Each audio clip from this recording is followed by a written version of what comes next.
ஆண்டவராகிய இயேசு கிறிஸ்துவின் நாமத்தினால உங்களை நான் வாழ்த்துகின்றேன். இந்த புதிய நாளுக்குள்ளாய் நானும் நீங்களும் பிரவேசித்திருக்கும் பொழுது தேவன் நமக்கு மறுபடியுமாக ஜீவனையும் சுகத்தையும் பலத்தையும் கொடுத்து அவருடைய நாமத்தை நாம் துதிக்க, ஸ்தோத்திரிக்க, அவருடைய நாமத்திற்கு நாம் நன்றி செலுத்த உதவி செய்திருக்கின்றார்.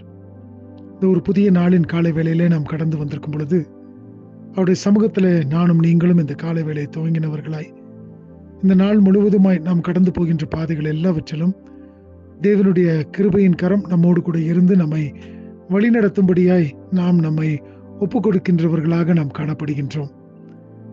இந்த நாட்களிலே நாம் பார்க்கும் பொழுது அநேக காரியங்களை குறித்து நாம் கேள்விப்படுகின்றோம்.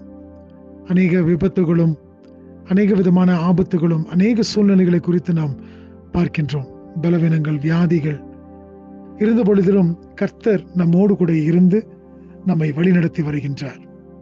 சங்கீதக்காரனாகிய தாவீதும் கூட தன்னுடைய சங்கீதங்களில் சொல்லும் பொழுது எல்லாவித நிலைமைகளிலும் கர்த்தர் என்னோடு கூட இருக்கிறார், கர்த்தர் என்னை வழிநடத்துகின்றவராக இருக்கிறார் என்று சொல்லி அவர் சொல்லுகிறதை நம்மாலே காண முடிகிறது.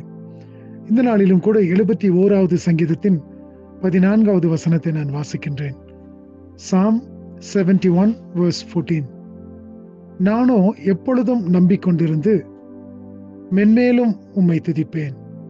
இந்த வசனத்தில் பார்க்கின்றோம், இதை எழுதியவர் சொல்லுகின்றார், நானோ எப்பொழுதும் நம்பிக்கை கொண்டிருந்து மென்மேலும் உம்மை துதிப்பேன்.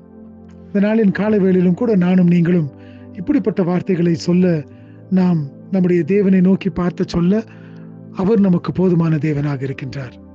நானோ எப்பொழுதும் உம்மை நம்பிக்கொண்டிருப்பேன். அநேக விதமான சூழ்நிலைகள் நம்முடைய வாழ்க்கையில, குடும்பங்களில வந்தாலும் நானும் நீங்களும் எப்பொழுதும் கர்த்தரை நம்பிக்கொண்டிருக்கின்றவர்களாய் காணப்படுகின்றபடியினாலே மென்மேலும் அவரை நாம் துதிக்கின்றவர்களாய், ஸ்தோத்திரிக்கின்றவர்களாய் காணப்படுகின்றோம். எல்லா சூழ்நிலைகளையும் நாம் அறிந்திருக்கின்றோம்.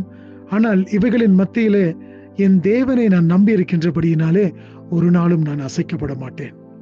இப்படிப்பட்ட நம்பிக்கையின் விசுவாசத்தோடு கூட தானே இந்த நாளின் காலை வேளையில நாம் துவங்கி இருக்கின்றோம்.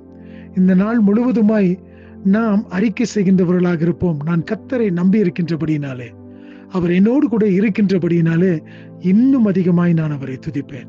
அவரை துதித்து ஸ்தோத்தரிக்கும் பொழுது அவர் தாமே அதில் பிரியப்படக்கூடிய தேவனாக இருக்கின்றார். இந்த நாளிலும் கூட தேவனுடைய நாமம் மகிமைப்படட்டும்.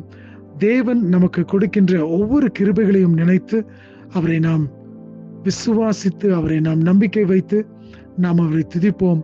தேவனுடைய நாமம் மகிமைப்படட்டும்.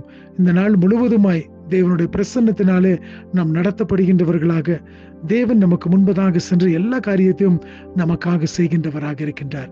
ஆகினாலே தேவன் தாமே இந்த நாளை நமக்கு ஆசீர்வதித்து தரட்டும். ஆமென்.